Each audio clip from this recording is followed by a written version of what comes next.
Добар ден, почитувани, и добро ни дојдовте во програмата Радио што се гледа.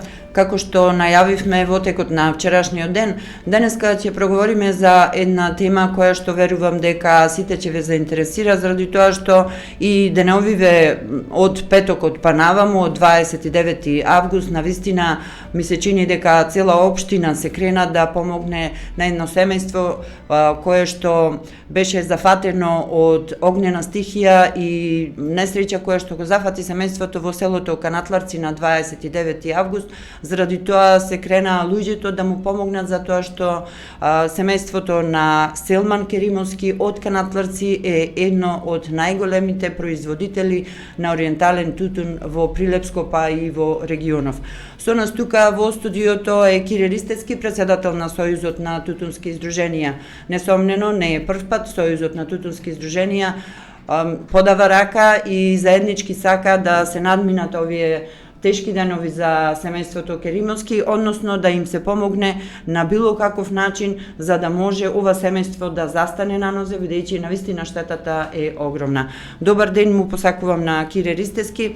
Ќе преговориме, бидејќи вие имавте на пресконференција на која што спомнавте дека постојат повеќе начини како да му се помогне на семејството, а бевте вие и во посета на семејството во неделата, чинам, и се уверивте во тоа каква се штета е направена од огнената стихија што го зафати имотот на семејството Керимовски во село Канатларци. Да не кажете еве поконкретно што видовте кога отидовте во посета? Првен добар ден, благодарам за поканата, за можноста да произнесеме проблемите на оштетениот и поздрав до вашите гледачи и слушатели. Пак за почеток би кажал дека точно тоа дека се случи и огромна трагедија на семејството во Канатларци, во која бев да го посетам во неделата. И сликата која ја видов таму беше морничава. Значи, се што имаше од страна на механизација, на тутун, се беше уништено и изгорено.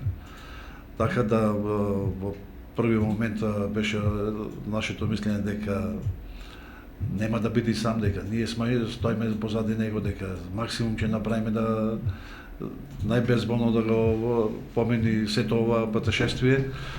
Така да во текот на вчерашниот ден имав контакти со сите откупувачи, со сите компании и голема благодарност што најдов до разбирање ради тоа што сите прифатија дека ќе помогнат за дотичниот господин за од Канатларци, господинот Селимовски. Да, оно што беше спомнато во извештајот на полицијата и увидот е дека целосно се изгорени помошните простории, повеќе стотици балиња тутун, вредна земјоделска механизација, 3 трактори, системи за наводнување, патничко возило. Меѓутоа, за несреќата да биде поголема, практично се досега што произведувал Керимовски е Селман Керимовски, практично е уништено од пожарот.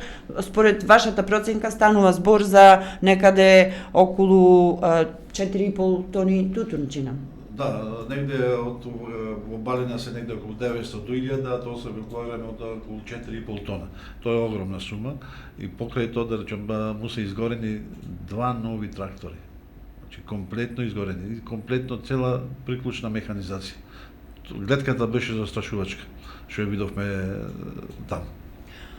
Дали е сега прашањето е, бидејќи спомнавте дека семејството нема да биде оставено само, дека Сојузот ќе помогне и не само Сојузот, сите тутунари кои што се во можност. Она што апелиравте на пресконференцијата беше да се овозможи најпрво да се рехабилитираат магазинските простории, бидејќи луѓето донираат тутун, кој колку што може, одредени балиња тутун. Чинам дека во текот на вчерашниот ден имаше од цела околија, од цел регион, од Долнеско, од Дебреште, од Прилепско, се носат балиња, но нема каде да се складираат. Прво, што треба да се направи? Повеќе нашо во стартот беше да, значи, со донацијата на Балина да почека малце дури да се издаде магазинските простори. Ради тоа што вистина нема кај да го складира синемаски донираниот тутун. Така да дека има малце трпение да се обезбеда просторите за да може да се смести тутунот и да го чува прикладно за да може да го обработи после тоа за да може да го за време на откуп да го однеси. Исто така апелиравме и до стопенствениците во Прилеп да помогна дали тоа ќе бидат парични средства, материјали, градежни материјали, тоа е нивна одлука, меѓутоа апелираме и до нив. Истото на локалната самоуправа си има таја фонд за доделување на да речем природни непогоди, така да дека сум мислен дека сигурно ќе помогне и општината. Дали стапивте во контакти со Министерството за земјоделство и со платежната агенција, бидејќи преку платежната агенција најверојатно се набавени и тие два нови трактори кои што изгореа во пожарот? Во текот на утрешниот ден планирам да имам контакт со директорот на платежната агенција, баш да поразговараме малце околу механизацијата, ради тоа што тие се добијани од овие фондови за европски, да речеме, за рурален развој, да видиме да што може агенцијата да направи, дали може да изврши одложување на плаќањето, дали може да помогне со ново доделување на механизација. Значи тоа во текот на утрешниот ден ќе разговарам со директорот и ќе го известам и самиот производител, односно Селимовски. Во секој случај, она што го видовме деновиве од 29 август, кога се случи оваа несреќа па наваму, е дека навистина има расположение кај луѓето, а и ние по вокација сме таков народ, сакаме да помогнеме, има големо расположение за да има помош кон човекот кој што навистина го зафати голема несреќа и семејството кое што, да напоменеме дека станува збор за околу 14 члено семејство кое што во најголем дел произведува тутун. Вие напоменавте дека тоа е еден од најголемите производители со речиси годишно производство на над 14 тони тутун, што е навистина големо и има склучено договори со сите откупни компании. Каков беше одзивот со откупните компании со кои што вие чинам дека веќе имавте направено разговори? Да, воспостави контакт со сите компании кои купуваат тутун и сите најдоја до разбирање и јас во овој момент им благодарам, ради тоа што сите прифатија дека ќе помогнат на семејството, ради тоа што тој е фактички со сите и кооперант. И сами кажа дека има производство од 14 до 15 тона, така да тие 14-15 тона тутун ги дела сите компании. Сега да проговориме за Сојузот. Тоа е организација која што првично е направена за да им служи за остварување на правата на тутунопроизводителите. Вие се вклучувате и во преговорите со Министерството и откупувачите за реализирање на цената на откупната цена, но исто така вие имате можност како механизам да се вклучите и во вакви добротворни акции за помош на тутунопроизводителите. Сте имале досега неколку пати прилика тоа да го направите, но она што се поставува како прашање е дали на ваков начин треба да се помага и што треба тутунопроизводителите сами да направат. Зборувам за осигурителните компании. Не е ли време да се размисли сериозно, да се постави одреден механизам со кој што тутунопроизводителите ќе мора да се осигураат, односно да го осигураат производството и да го осигураат имотот, во случајот и магазинските простори каде што се чува целото тутунопроизводство. Дали сте преговарале, сте размислувале за ова и какви се вашите насоки за понатаму за овој дел да биде не стихијно како што беше досега, но да се направи еден концепт како да се делува се со цел да се заштитат тутунопроизводителите. Пред се како ние како Сојуз, нашата цел е за заштита на самите тутунопроизводители. Значи од првиот до последниот ние ги браниме интересите на тутунопроизводителите. Ние сме спротивставена страна на откупувачите. Така да ние сме равноправни партнери во преговорите, меѓутоа ги штитиме интересите ние на тутунопроизводителите. Што се однесува до помагањето од нас како Сојуз го има во секој момент, меѓутоа треба и самите земјоделци да си помогнат, со тоа што да почнат да масовно да си го осигура производите, односно културите кои ги произведува и просторите кај што ги чува. Сега сум во размислување да почнам да разговарам со Министерството за земјоделие да враќање на стариот начин на осигурување на тутунот. Така порано беше со самото склучување со компанијата за договор се склучуваше и полиса за осигурување. Меѓутоа морам да разговарам и со представниците на осигурителните компании дали ќе го прифатат тоа нештото, дали се со намера да, а мислам дека интересот ќе биде обостран и како компании кои осигурува и како земјоделци кои ќе си ги осигураат нивните производи. Да, оваа несреќа да иницира нешто што може да биде од корист за сите во случајот во случајот да, ова треба да биде иницијална каписла за она да вистински да размислува земјоделците да си го осигура производите, ради тоа што во овој дел сега, во овие услови, со овој постоечкиот закон, државата ги субвенционира 60%, 40% само производителите. Така да мора да го искориста и тој бенефит што го дава државата. Но да кажеме и тоа дека многу мал е интересот за осигурување. Интересот е многу мал. Нашиот земјоделец е малце потежок кога ги има парите во џебот да ги извади.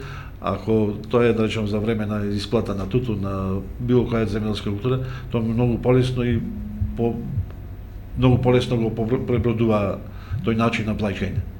Јас предлагам сега доколку може да направиме една мала пауза со музика, а потоа ќе проговориме за тоа како се движи тутунопроизводството кај нас во регионов, но и во Македонија, кои се најавите кои што се очекуваат во смисла на одредени законски измени, но исто така ги повикувам и нашите слушатели и гледачи кои што во моментот не следат, можат да не побараат на телефонскиот број 070 30 34 37.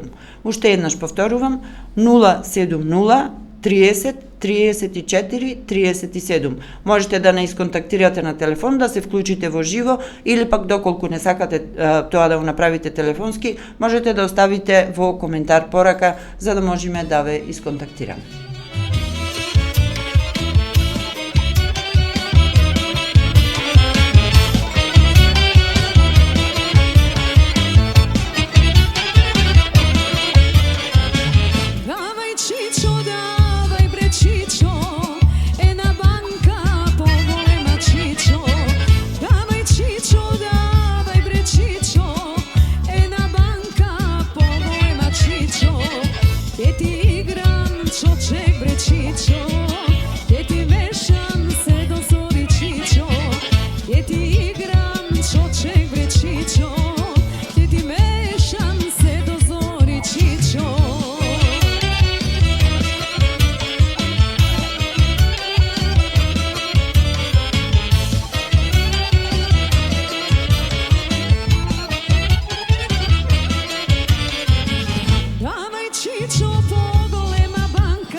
Продолжуваме со разговорот со Кире Ристевски. Јас уште еднаш да напоменам, денеска повод за гостувањето на Кире Ристевски, председател на Сојузот на тутунски издруженија на Република Македонија е тоа што тутунарите се организира за да помогнат на семејството на Селман Керимовски од село Канатларци, кој што навистина имаше голема несреќа во пожарот, каде што изгореа околу 900 балиња тутун, или тоа е околу 4,5 тони тутун, но не само тоа, и цела земјоделска механизација и системи за наводнување и останата опрема. Она што сакаме да проговориме е првенствено е да се обезбедат магазинските простории за да можат тутунарите од регионов и од Македонија да донираат балиња тутун за да им се помогне на семејството. Сојузот на тутунски издруженија е во контакт со општина Прилеп како локална самоуправа од фондовите за помош да може да му помогне на семејството. Во исто време контактираат и со Министерството за земјоделство, од каде што можно е да се очекува одредена помош, но и со платежната агенција, преку која што се набавени двата нови трактори кои што изгореа во пожарот.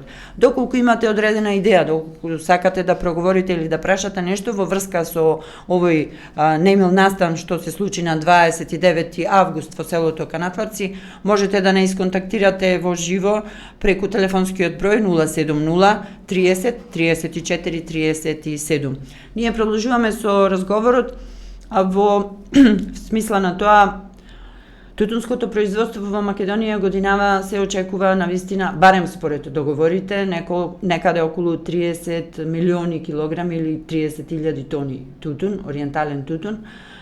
Дали се тие реални очекувања, каква е состојбата на терен, каков е квалитетот и дали конечно тутунопроизводството се враќа на старите патеки и е атрактивно земјоделско производство?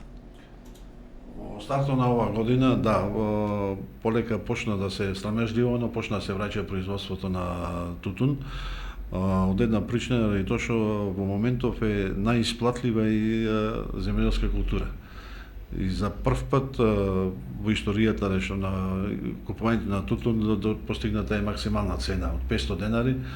И така да тоа е еден податок кој го зголеми самото производство. Само како податок да ви кажам дека од лани, од ланската реколта, оваа реколта имаме зголемување и по површина во хектари, и по количина на килограми, и на број на договори.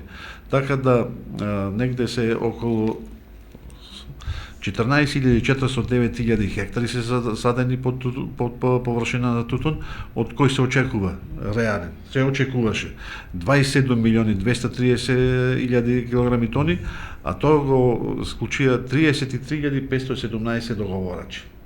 Значи тоа е според договорите? Ова е според договорите. Меѓутоа, со реколта оваа година, од расадувањето на тутунот, први условите беа на самото расадување беа малце покритични, беше влажен период, дел од тутуните се насадија во влага, се загазија, така да после тоа немаа добар развој.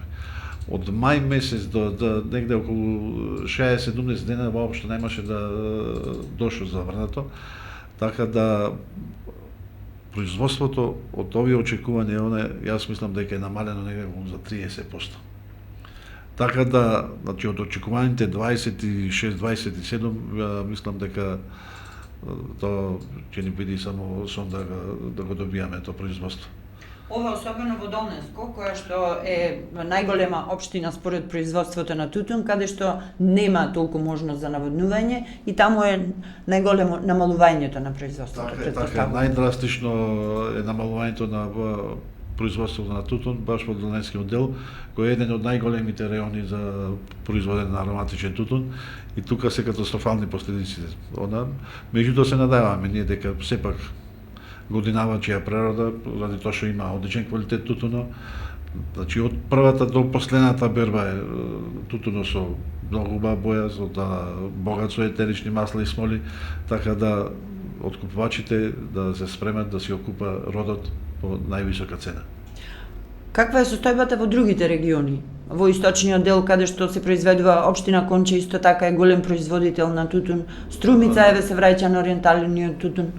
Да, сите реони ги имам посетено неколку пати, така да прилика 80-90% ги знам приликите и состојбата на теренот каква е. Во дело на општина Конче, во деловите кај што се наводнува тутуно се прекрасен квалитет. Меѓутоа кај што нема наводнување, тука е стагнирање, нема, пошто и сега нема дожден, значи не можеме да очекуваме како лани продолжена берба на тутуно, нема филизење, така да и со право велам дека годинашна реколта ќе тежи 30% помалку од планираното. Во дело на Струмица исто така, во дело кај што се врши наводнување, има извршен тутун одличен квалитет, меѓутоа во делот на планинските села кај што нема наводнување, кај што има одличен квалитет, таму приносите дури му се намалени до 50%. Велиме дека откупувачите треба да го одврзат кесето годинава.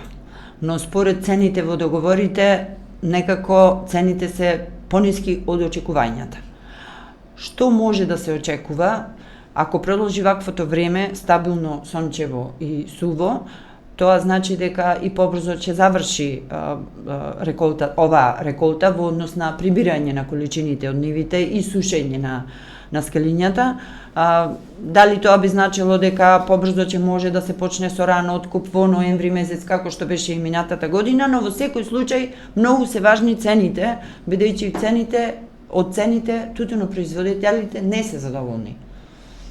Па во план ние како Сојуз од почетокот на наредната недела да почнеме да контактираме со откупувачите баш од околу основање, односно регулирањето на цената, односно регулирањето на самиот откуп.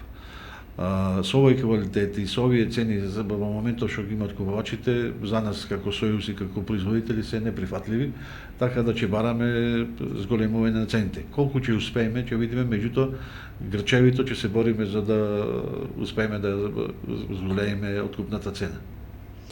И претпоставувам дека во основа е она што го баравте уште од минатата година, а тоа е да се цени по класи, заради тоа што евидентно дека се напушти таа проценка за ценење по класи, а тоа е и на штета на тутунопроизводителите, но уште поголема штета пак имаат откупувачите, заради тоа што во случајов се оди во една класа, што е нереално, и се оди на квантитет наместо на квалитет. А нашиот тутун, ориентален, прилепскиот, е токму тоа. Жолто злато кое што е многу добро проценето во светот. Ваквиот начин на купување овие 2-3 години е на штета на откупувачите и грешката е кај нив.